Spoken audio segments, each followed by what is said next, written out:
In this example, we want to compute the area the area of a region that's bounded between two polar curves. And for this example, the polar curves are going to be the following. So the cardioid, or one cardioid, r of theta equals 1 minus sine of theta. And then a circle, so r of theta equals cosine of theta. So let's color code these and plot them on the graph.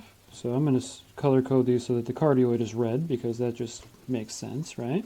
So the cardioid, remember, we plotted this in a previous video, but I'll just sketch it here.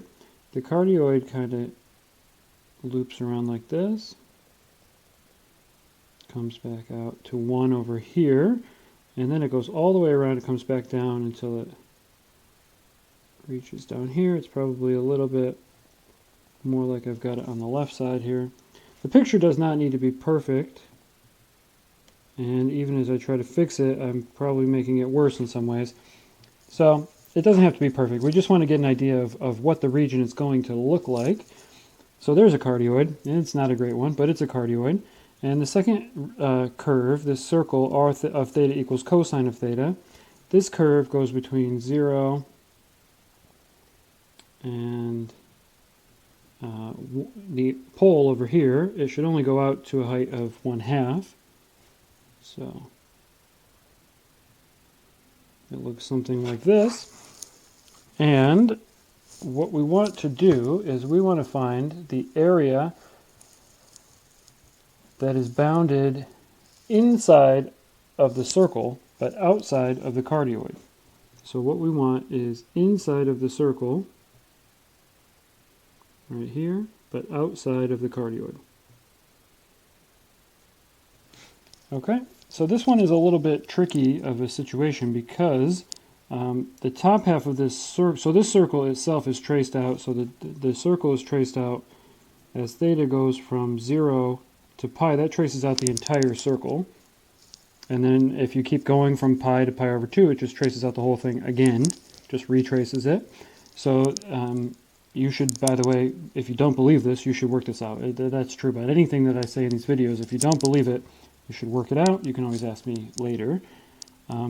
This portion of the curve of the cardioid, though, so this portion of the curve of the cardioid, this one goes theta 0 to pi over 2. And actually that's okay because the top half of we only care about the top half of this circle, right? And so the top half of the circle also goes from 0 to pi over 2. Okay, so the cardioid itself goes all the way from 0 to pi, but the region we're looking at is bounded between 0 and pi over 2. And just by looking at the picture, as this is traced out, let me try to find a color that will show up. How about some green? So the rays that get traced out, this ray is never going to, those points are the same. And then as we trace this out, these get traced. The difference between, the further out is the blue, the closer in is the red, right? So it's going to be blue minus red in the picture, which is our circle, minus our cardioid. And so just in terms of the equations here, if we call the cardioid R1 and the circle R2, then our area is going to be given by 1/2 integral from 0 to pi over 2, and then it's going to be the blue area, so that's R2 of theta squared, minus the red area, that's 1 minus sine of theta, quantity squared d theta. Okay, so that's the biggest step of the setup right there.